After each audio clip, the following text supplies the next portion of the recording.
This is National Master Jake Garbarino, and today we're going to be talking about king and pawn endgames, the opposition, outflanking, and critical squares. Even if you know some of it, we're going to get more complex as we go on, so hopefully there will be something of interest for everyone. So I first came across this position when I was maybe rated 1,000, 11 years old, and my friend said, okay, you take white, you get a king and a pawn, just like this, and I'll take black, can you beat me? And I said, of course. And I rushed my pawn forward. Here I got a little confused because my king can't go up and my pawn can't advance, but once I went to the side and he was forced to go back, I was happy, and we slowly followed this pattern of, again, king's forced to go back, I move up, I advance the pawn, king's forced back, I've almost got him, and I played here, and oh no, stalemate. And I tried again, and I stalemated again. Probably tried moving the king some other direction, but if the king goes anywhere but here, of course he just takes the pawn. I didn't learn much from drawing this repeatedly because I wasn't very thoughtful about it, but one thing I really should have noticed is he always moved the king directly backwards when it was forced to go back. And if we look at another move, we see here, it's not a stalemate, the king can come out, and white gets a queen. So the first thing I should have noticed is his king always goes straight back. And if you're ever defending one of these positions, king versus king and pawn, whenever your king's forced back, go straight back, don't go diagonally back. But I never tried anything else. I pushed the pawn and then I moved the king behind it. And eventually he had mercy on me and showed me how white's supposed to win. And he started not with the pawn, but with the king. And he showed this line. Now, this position's called the opposition. What it means is all the squares in front of each king they cannot go to because the opposing king defends them. So, whoever is to move, and having the opposition means your kings are opposite each other when the other person is to move. It is a type of zugzwang. You want to not have the move. White just achieved it by moving, and now they're opposite each other. The side that is to move has to move to one side or the other, and when they do, they can be outflanked, right? Now the king has a way to go forward. And of course, if they went this way, white would go that way. And black's king can't really approach the pawn. The pawn could go here. The king has no approach. Where the pawn can move 2 squares forward and drive the king back. Now the white king goes forward, and the pawn can keep advancing. Now white gains the opposition once again. Black's king is forced to one side or the other. Whichever way they go, we outflank to the other side. And now, once our king has gone here, we control all 3 squares that the pawn needs to go through to queen, and there's nothing black can do. And I did know how to win this one once I had the queen. So we see the opposition matters, and we see that why the opposition matters is that I want to outflank you. I want to move my king forward, so by forcing you to move to one side, I can move to the other. Now, there were a few other things I eventually picked up, which is an interesting try for black is king d8, right? So to get the opposition, you have to be opposite the king. But we can sort of see how the distant opposition might work, right? So once I move my king, again, they're going to play as if they had the opposition. And again, and now they will actually get the opposition. And once black had the distant opposition, once black played king d8, there was no way for me to not surrender the opposition. Black can mirror my moves and gets the opposition.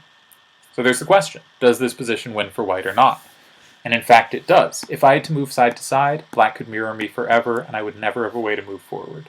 But I have a reserve tempo, I can make a move with the pawn, and suddenly I have the opposition now. They have to move, and when they go to one side, I of course outflank to the other. So for a long time, this was my complete understanding of this position, until I ran across the book by Jonathan Hawkins, Amateur to IM, which is a really interesting book on adult improvement and the methods he took to go from around 2050 rating to 2400 plus. And he talks a lot about learning endgames. And what he describes, and I've never seen this described this way anywhere else, is critical squares. So what he tells you is if your pawn is on your side of the board and you can get your king 2 squares in front, it's a win. And if your pawn's on the other side of the board, the 5th rank and beyond, and you can get your king 1 square in front, it is a win. So, if we look at this position, Of course it's not a win. I'm never getting my king 2 squares in front while my pawn is still where it is. Their king's far too good a blockader. When the pawn's in front, there's just no hope. In this position, of course I have achieved it, so it should be a win. And it's a win whoever's turn it is, because if it was my turn, I could waste a turn with the pawn to get the opposition. Now, what if we were to look at, and these are going to be somewhat ridiculous moves, as we hopefully understand by now, what if we got this position? Now, they have the opposition, and thus, we will not be able to make it to one of those squares. Every time we move, they can mirror us. If we were to move our pawn, suddenly getting it 2 squares ahead seems even more hopeless, right? Because when the pawn moves, it'll change which squares are the critical squares we need to get to. So if they have the opposition there, it's a draw. But what about the line where they got the distant opposition? Well, we made it 2 squares in front, so it's a win even though they have the opposition. If we were only 1 square in front, we'd need the opposition to force them to go to the side, we would outflank the other way, and we'd be 2 squares in front. That was really interesting, and you'll also see, if we follow this line out, right, when they go one side, we outflank, we push the pawn, they come back, we come, say, here. If they play king e8, we play king e6, we have the opposition, whichever way they go, we outflank, and we're just going to push the pawn. But, what if they went here? Now, the easiest way to win is, of course, this, and we control all the key squares, and it's easy. But, what if we played here? Well, Jonathan Hawkins says our king needs to be 2 in front if the pawn is on our side of the board. Once the pawn's on their side, we only need the king one in front, so this should be a win. But how to win? Because when we go here, they mirror us. We have no way to advance the king. But it turns out the geometry with the pawn just works. We don't stalemate, their king is a way out, and we get a queen. So I think Jonathan Hawkins' critical squares is a really interesting way of looking at the opening, and the idea of if our king can reach any of these squares, we win, is a pretty useful concept. Perhaps not as useful as knowing about the opposition and how to outflank once you get it, but it's a useful concept, and we'll see that more usefully in the next diagram. So here's another position often given in endgame books. And let's say white was thinking about the opposition. So they're thinking, I want to get the distant opposition. So they're going to start by moving to the color that the other king is on. And the other king here goes here, we get the distant opposition, right? When their king comes forward, we get the direct opposition, and we've made no progress. Our king can't usefully go forward because they pick up our pawn. If we push our pawn, we should remember black should go straight back as said, and this is just going to lead to a stalemate. Remember again, black goes straight back, and it's a draw. So just thinking about the opposition isn't going to solve this endgame.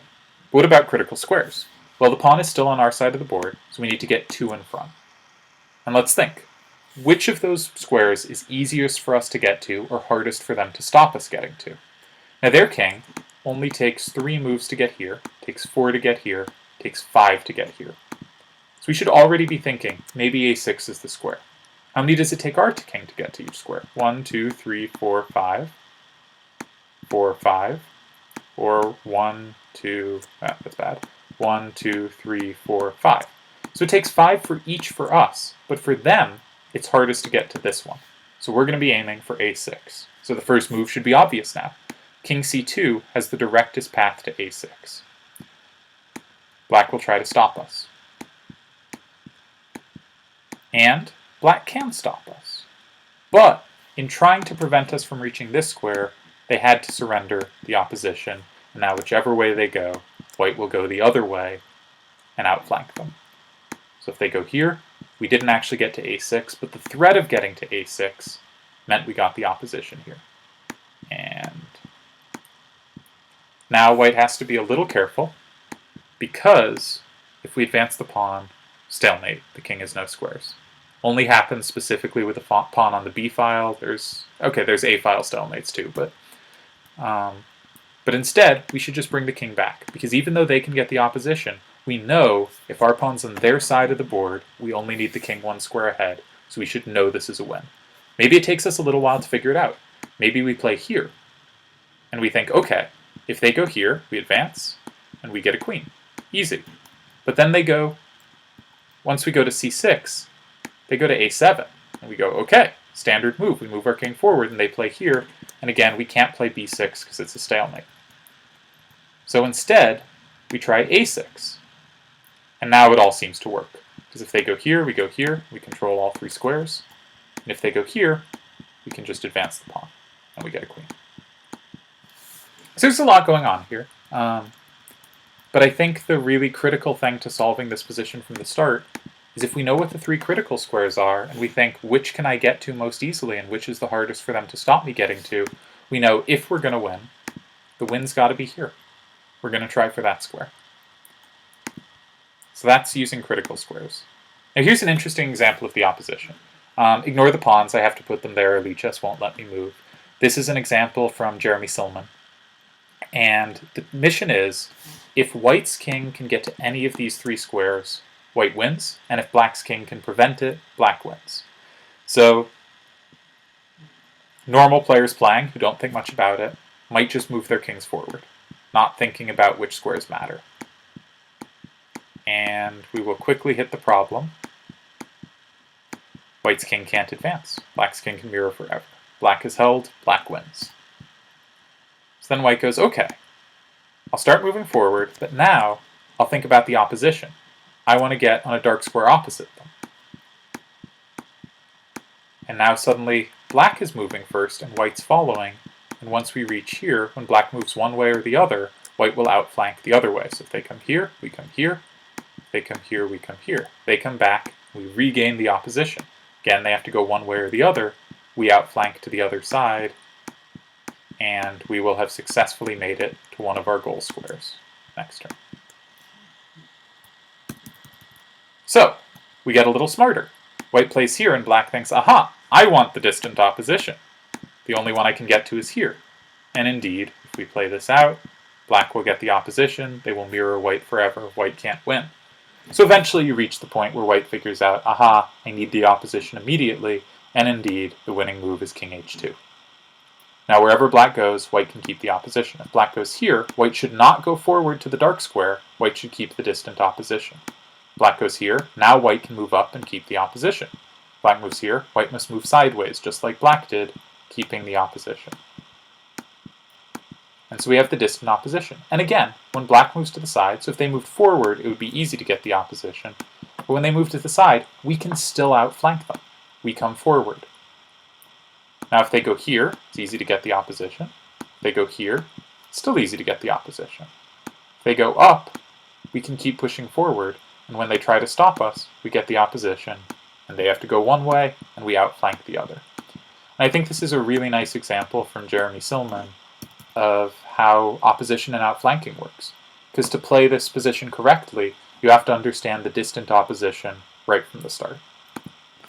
Alright, one last example. So we're white, and first maybe we should try to evaluate, are we aiming to win or to hold a draw here? And if we look at it, black's king is more active than ours, their pawn is further advanced, so we're probably trying to hold a draw here. And when I show this position to people, the first instinct is, okay, black's threatening to come in, so white blocks them with the king. Maybe black comes forward, white goes here, starts looking to get at their pawn, but black goes here, and suddenly we can't move forward, gotta go back, black advances their pawn, and now we can't keep our pawn defended. The king has nowhere it can go that keeps the pawn defended. If we go here, they get the opposition. When we go to one side, they go to the other, and they're gonna easily queen. Now, maybe we should go here. That way we can get the opposition, but as we know, their pawn is on our side of the board, so their king only needs to be one in front, so they can just push the pawn, and our king won't be able to stop them. So that seems tricky. So we don't like that. How can we stop that? Maybe our king could get active. Maybe we should try to allow this, but go here. And now an interesting thing is noted. If they advance their pawn, we go here. Now, they can't take our pawn, and if they come around behind, we win their pawn, and we're actually winning, because our king's in front of our pawn, and their king is nowhere near stopping us. It's stuck behind it. So we get this interesting position. This is another zugzwang. Whoever is to move is in trouble. If white was to move, they would have to move the king away from their own pawn's defense, and black could just take it. Because black is to move, it is black who has to move away, and white wins. So they think, aha! This position is promising. If we get this position, white seems in good shape. And indeed, white has a nice position. So then, they think, okay, how can black stop white going here? Black blocks with the pawn. If white goes around the outside, black comes in, white goes here, we have the exact same zugzwang as before. White's going to win. White's going to get the pawn because black's king has to move away. So then, aha, we can improve as black. Black goes here.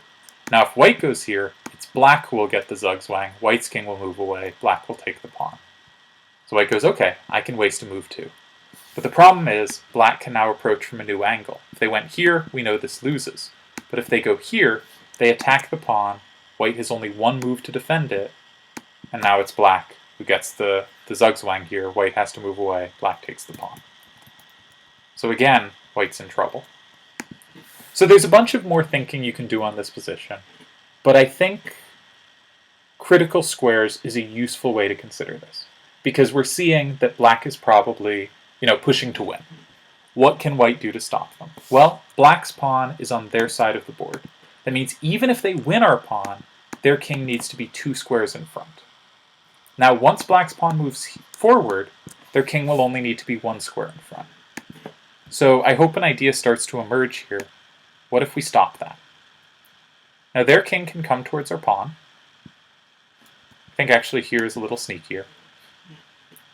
And we need to find a move here. So if you haven't seen this position before, definitely take a sec to try to figure out what white's move should be. I'll stop talking for a moment.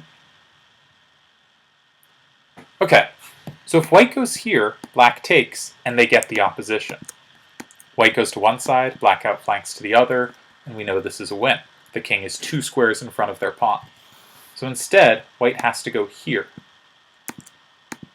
Because now if black takes, white gets the opposition, and black will not be able to reach a critical square. So black should try to be sneaky. Black should say, I'm not going to take immediately. And white should say, okay, I can move wherever. And black, if they take, anytime they take, white goes here, and knows they have the draw in hand. Black needs to take when white's king is already here, so they get the opposition. So black tries going here, really hoping white will play here. White has no interest. Eventually black will take, and we know white has a draw. The king can't move forward, and eventually when the pawn does, how do we move our king back? We move it straight back when we're defending it. And this is just a draw. So okay, this was a complicated example, but there are lots of concepts where, like the zugzwangs we saw frequently, can't speak, where black played here and white came round, and each couldn't approach the pawns, but eventually black forced white to. That's a really interesting example, you see a lot. But I think if you just know about the opposition, this endgame's not obvious at all. But if we know about critical squares and we realize we have to make a draw here, we know we can lose our pawn and we just have to stop them getting to these squares. So what we have to do is make sure their pawn doesn't reach our side of the board, and then make sure that whenever they take here, we can play king d2. So we do not play king d2 now, and it's a draw. Alright, I hope you enjoyed that. I really think critical squares is an interesting concept that I've just not seen discussed enough on king and pawn endgames. And I hope you learned something. Cheers.